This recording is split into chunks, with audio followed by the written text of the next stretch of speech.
argument in and of itself was not that at all. The argument was, if you have the capacity to engage in manufacturing and you constantly shit on China, then it's a little hypocritical for you to continue doing manufacturing in fucking China.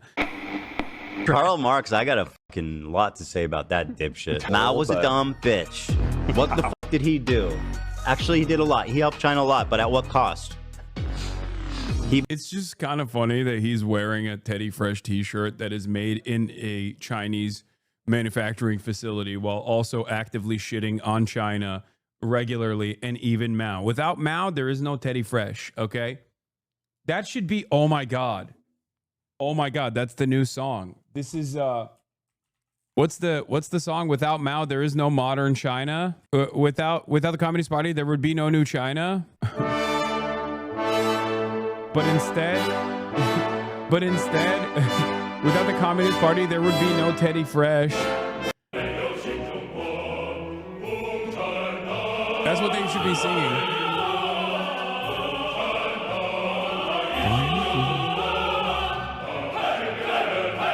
Not an E fan, but you just did the just curious, but you live in a society meme, but for China. Dude, this is not a you live in a society meme. He actively shits on China on a regular basis, including their manufacturing practices, while literally manufacturing from China. Could you imagine? Like, here's the difference. I fucking criticize I criticize American manufacturing moving to China. I do. I like China. I think China has done a tremendous amount of development, uplifted 800 million people out of extreme poverty.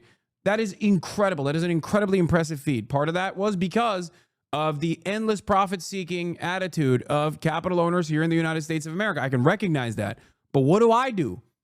I criticize the fact that capital owners have moved manufacturing overseas. What do I do when I make merchandise? I make it in the United States of America with unionized labor. Imagine messaging a creator who uses American union labor to create merch to say it's not their fault they have to manufacture in China. Yeah, exactly. That's what that chatter did. You live in a society meme doesn't work in that sense, especially when you're a fucking YouTuber as well. When you're a YouTuber, like it's not your, your major moneymaker. It's not supposed to be your major moneymaker to begin with, the merchandising side. You just want higher profit margins. That's it. But your merch takes over a month to ship. Yeah, sucks to suck, dude. What do you want to do? If you want American-made, union-made shit, it's going to take some time, okay? That, I think, makes it better. The weight makes it worth more. What are you on about? You can criticize China and wear their clothes. I can wear Bangladeshi jeans and still criticize neocolonialism. Dog, I don't think you're understanding this. You are not making the jeans. That is the difference. Hello, you are not making the jeans.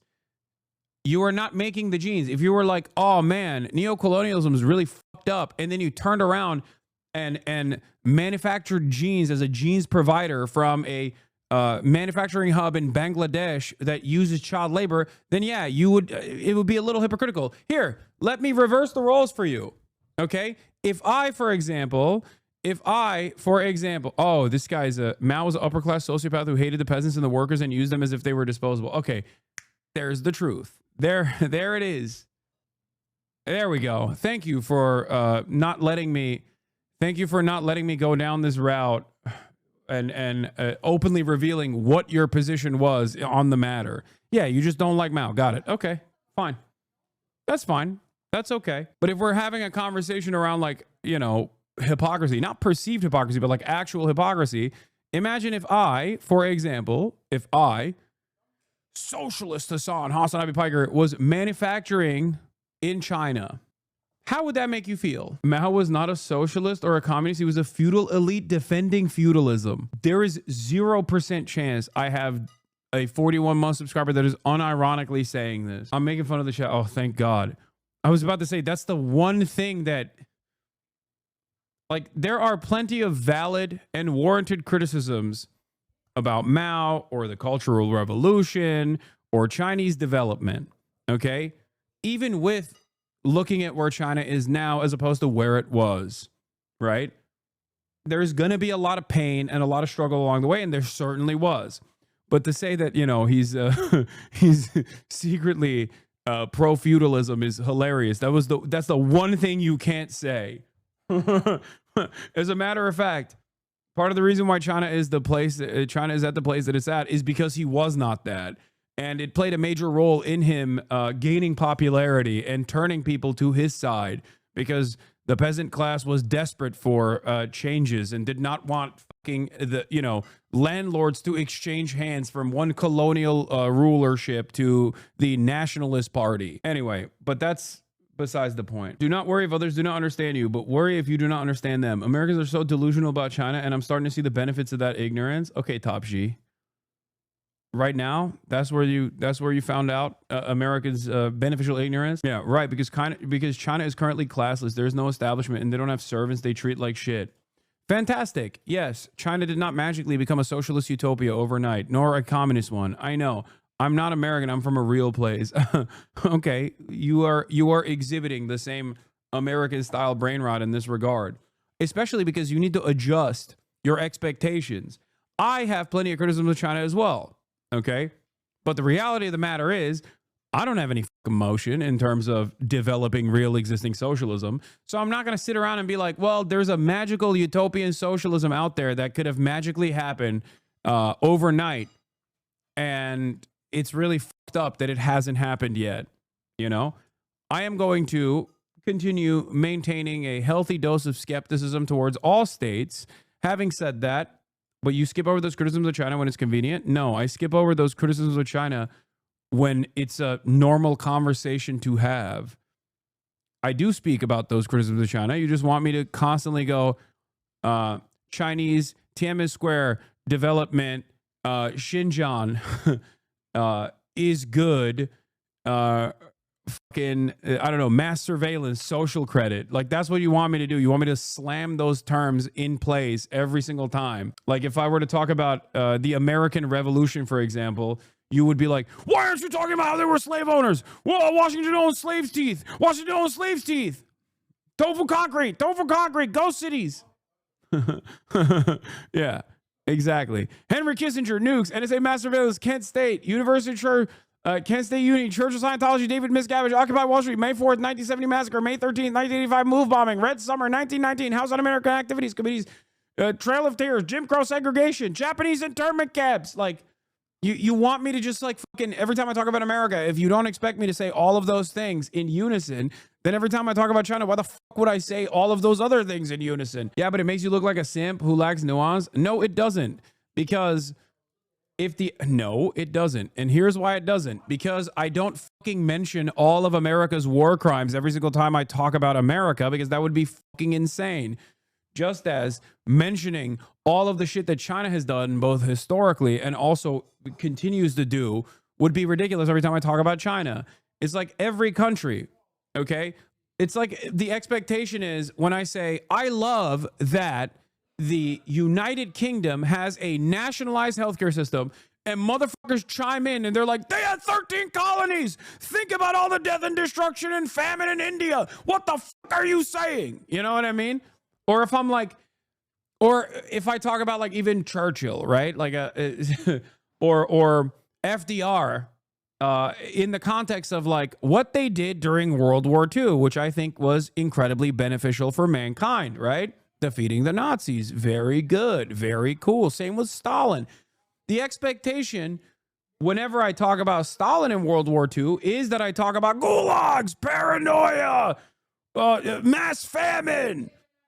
But when I talk about Churchill, there is no such expectation that I constantly slam the conversation, or FDR, there is no such expectation where I slam the conversation with like a bunch of shit that they did, you know? It is an internalized bias that you have that I'm trying to help you work through it. Funny how even the U.S. crime copy pasta doesn't mention the back-to-back nuke droppings. Yeah. I'll give you another example. Okay. I'll give you another example. When I talk about Japan or Japanese anime, ain't nobody talks about Imperial Japan and the Holocaust style crimes that they did in fucking Manchuria, for example. That's not a point of contention for many of you. One must ask the question, why? And that's normal. The expectation isn't that you fucking demand that out of a foreign nation. Do you want to know why? Because Japan is wonderful anime country, and you've already adopted that framework. You say China wants, and you have to go on a 10-minute tangent because chatters see red and lose their minds. Exactly. I do think it's valuable to go on this 10-minute tangent every single time, though, because I think every time I have this conversation, there's more people that go, you know what? I never actually thought about it that way. I'm going to check my own personal biases. Because it's a worthwhile thing to tackle, because it's calcified positions over the course of 100 years of Red Scare propaganda from the country that did all of the Red Scare propaganda and was very successful at it.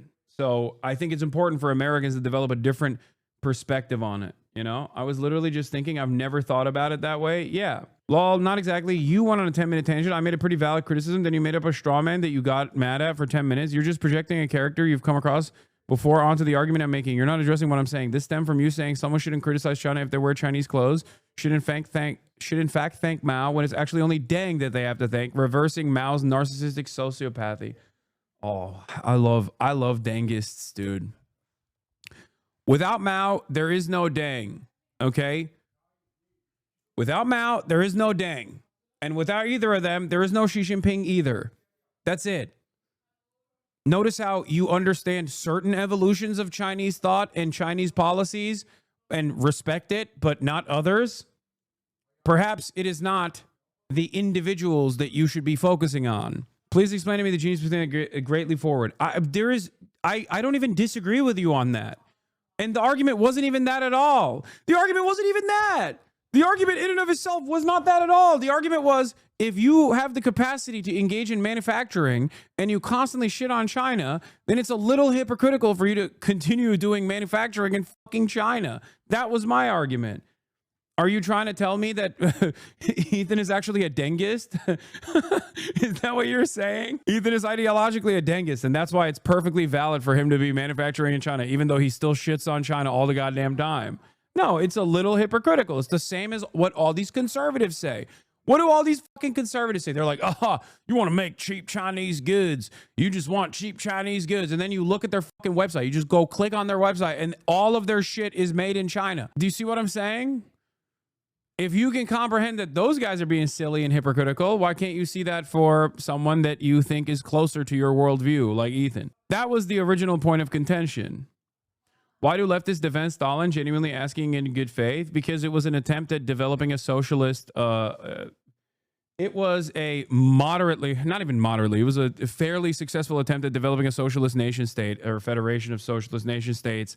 And that is the reason why. And also because of his contributions to mankind in terms of freeing the fucking concentration camps and eliminating the Nazi scourge. So those are pretty fucking prominent. Like, Stalin in and of itself did a lot of... Stalin in and of itself also mismanaged a whole bunch, okay? Especially early socialist developments had a lot of issues with famine. A lot. Like, unimaginable amounts of issues with famine. The problem, of course, is that famine was widespread across the board, almost universalized. And for example, when you look at the case of China, it no longer exists. So clearly, throughout all that process that was awful, throughout that process that was ultimately horrible for the people living through it at the time, when you look at the current Chinese existence, it's like, it's hard to look at that and go, man, that was a real fucking failure. Also, Stalin was very paranoid too, but given the confines of his existence and what took place in the aftermath of World War II, there was a little bit of justification for his paranoia, even though it certainly contributed to his, bad leadership down the line.